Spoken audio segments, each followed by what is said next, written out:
This is a really interesting discussion between Douglas Murray and Jordan Peterson on Islam, whether it can be reformed. I want you to have a watch of this, and I'll give you my thoughts on the other side. Have a watch. I've been thinking a lot about foundational principles, and I wrote in my last book a lot about sacrifice. And that catalyzed a realization for me, which was that, well, this is what I want to run by you.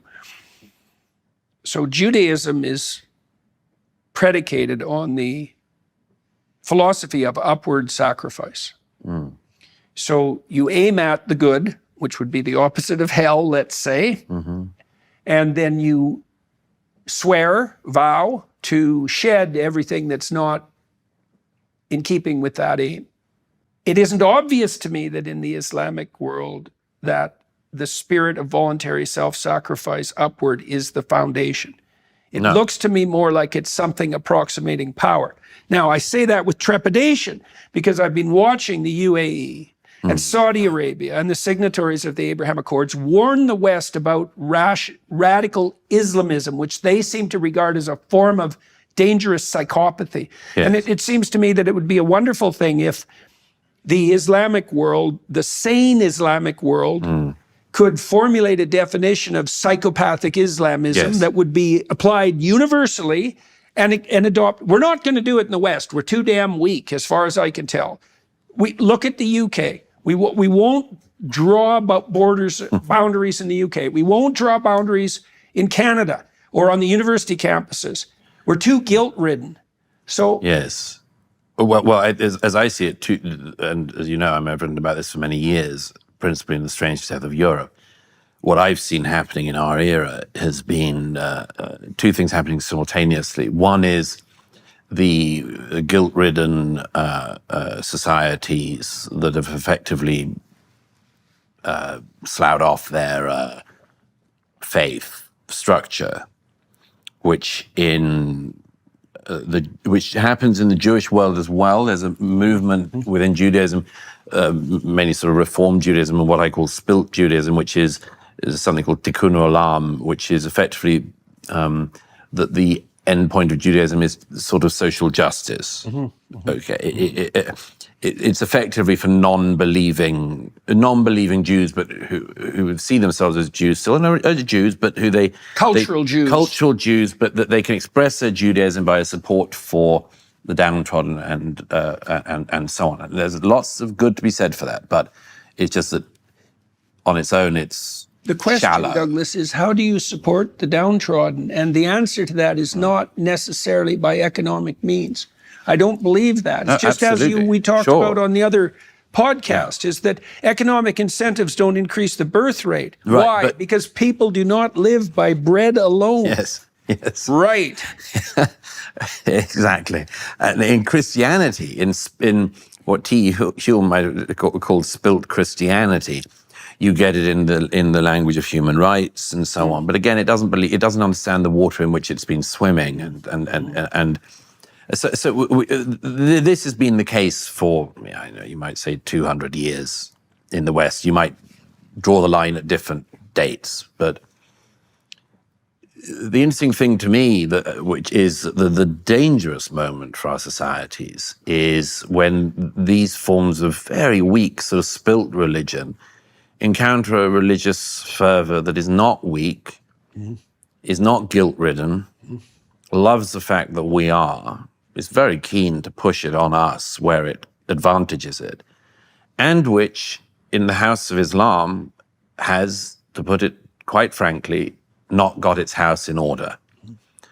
There are those who've told me for a quarter of a century... As evidenced by the almost complete absence of functional societies in the Islamic world. That's right. One piece of evidence. I would add one. It's a big one. It's a big one. I'd add one on the more personal level, which is, why is it that even in every Western society where there are Muslim reformers who are outspoken as reformers and who are the most virulent opponents of the death cult, jihadists and extremists, even the not at the moment violent but Islamist movements within their midst, why is it always the reformers who are at risk? You mean like Ayan? Like Ayan. I should mind you, vilified by the feminists as well. of course, you'll get a double whammy because you're seen something to because see. you're seen among other things as bringing the problem because you identify the problem. So you're bringing the problem. We wouldn't have the problem if you hadn't identified it. Endless end. I mean, I think I have a pretty good grasp of the extraordinarily brave individuals who in Western countries, never mind in Muslim countries, who have put their head above the parapet and been shot at a hell of a lot, sometimes quite literally. Why is it the case, if the House of Islam is in any decent order, that it would be that way round? Why would it be that again and again the men of violence keep on being able to say, we have the truth on our side? Right. Now, there are countries that have pushed this worst interpretation of Islam for centuries. There are specific strains. But we have seen in our own day that this can also be reversed. The House of Saud in the 1990s was pumping Wahhabist ideology through the world. Now, if you speak to the Saudis, they will sometimes admit privately that what happened was that after the Iranian Revolution, the Khomeinist Shiite revolution in 1979 in Iran, the Saudis got spooked and realized they needed a Sunni fundamentalism equal to it. And they drew up the Wahhabist tendencies are always there. And then they pushed that around the world. Oh, yeah. As a bulwark. Since 9/11, the Saudis started to get some pressure on that from the West and others. But that had always been there. But they can diminish it. They can suppress it. They can, instead of propagandizing for the worst versions of Islam, they can try to do something different. You see that, I would argue, in the Emirates. You see a very dangerous example of a 1980s, 90s era Saudi Arabia in Qatar at the moment, which, although putting out a very materialistic pro-Western face, certainly with a lot of money to pump into the West and pollute a lot of people, are playing with money our idiot industry gives them. Absolutely. But they are not just playing with, but pumping out the same type of Islamist. Back to the universities. The same ideology that the Saudis were pumping out in the past. But I would come back to this central thing, which is that the big problem for Islam as a faith is, can they deal with this problem within the House of Islam or not? So I've said this before, and I'll say it again to you, which is the question of jihadists, people who believe in Islamism. Are they good Muslims or bad Muslims? And let's say you have the more moderate Muslims. Are they good Muslims or bad Muslims? People that say, you know, I believe I'm a practicing Muslim, but I absolutely believe in peace, and I believe in, you know, that Israel has a right to exist, and all these things, and I'm a practicing Muslim. You're clearly a good person. Are you a good Muslim? And is there really a distinction between Islam and Islamism? People say, well, yeah, of course there is. You know, Islamism is about political religious control, and Islam is just a religion people practice, and many practice it peacefully. Okay, but what does the Quran, what does Islam actually call upon its practitioners to do? There's a huge amount of Islam that is political.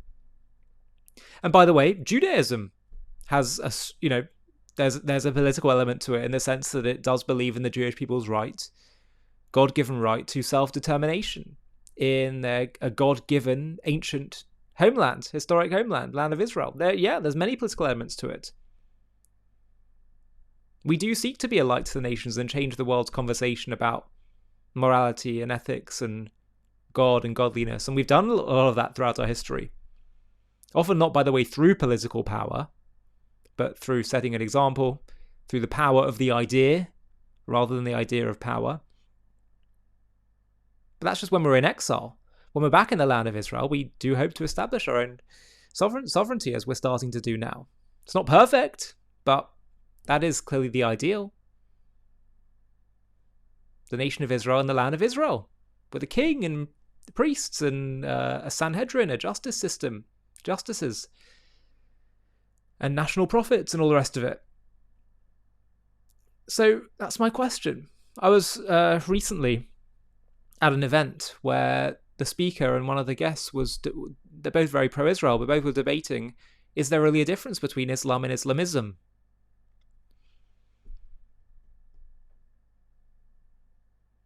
Someone, as they inevitably always do, said, yeah, but come on, what about all the extreme texts in our own book, in our own Torah? You know, it's just about a question of interpretation. What extreme texts are you referring to? Amalek? The fact that we're told to wipe out Amalek? That's comparable to where it says in the Quran about killing the Jews and the final day of judgment will not come. Well, it says that in the Hadith, but that's essential to Islam.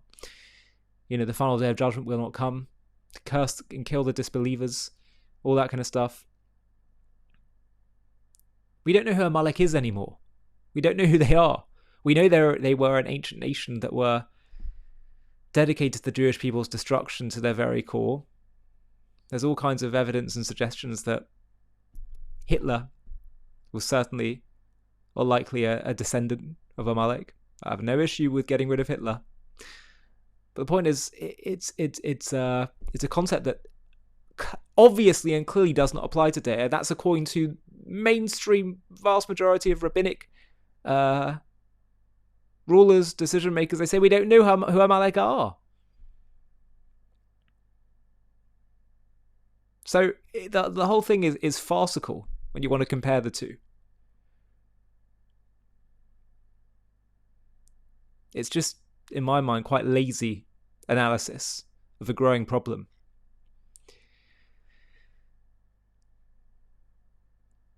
I look at it like this. Would you have all this level of terrorism and murder and extremism and Israel's problem in the world today without Islam? In other words, if they didn't have certain texts and things that influence their way of looking at the world, would you not create, or would you still create, the violence and extremism we see from parts of the Islamic world and sympathy towards it? It's a question.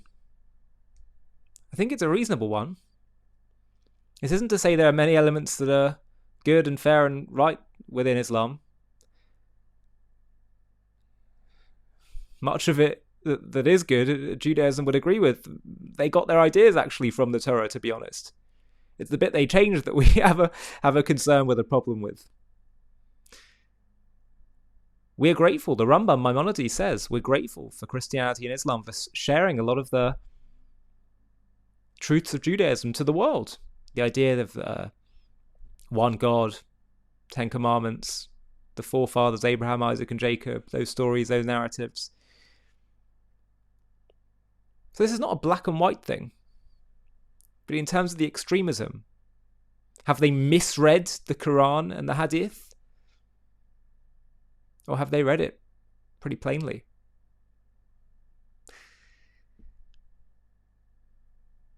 My view is that as Jews, we have to keep teaching the world about what God really does want of us. And that's found within our Torah. It's not something that's just exclusive to us Jews. It's meant to be shared with the world. We're meant to be a light to the nations. So we'll continue to share that. You know, it's amazing on our JTV Plus community, which I don't know if you've checked it out yet, but if you just go to j-tv.plus, you'll be able to check out a whole new range of exclusive extra documentaries and content. Just go to jtv.plus. And the reason I mention it is because we do Zoom calls every so often. And on the Zoom calls, we've had a member recently that's Muslim, comes from an Islamic country. It's remarkable stuff to have that as part of, people like that as part of our members.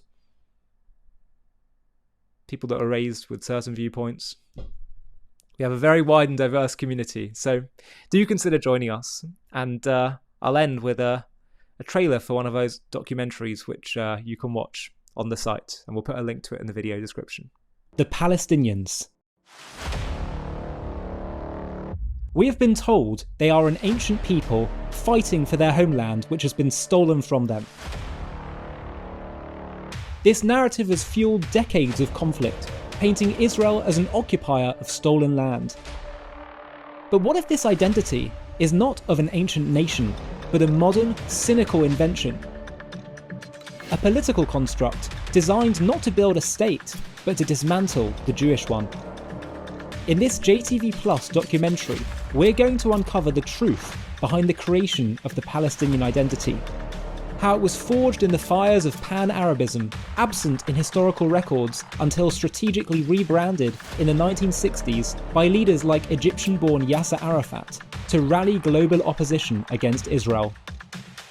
We'll trace its roots from the Ottoman era, where Palestine was a region without a distinct people, through the pre-1948 years of Arab rejectionism, before focusing on the pivotal shift of the 1960s, when Arafat declared we should now be known as Palestinians, inventing symbols like the flag to mask genocidal aims. This wasn't about self-determination, it was about exploiting refugees, suppressing true aspirations under Arab rule, and perpetuating a war to destroy Israel. Join us as we debunk the myths of an ancient Palestinian nation, expose the strategic manipulation, and reveal how this construct has hindered peace while fueling hate. Fair but firm, this is the story of an identity weaponized, not for building a future, but for erasing one. To watch this JTV Plus documentary and access much more premium content, click on the link in the video description.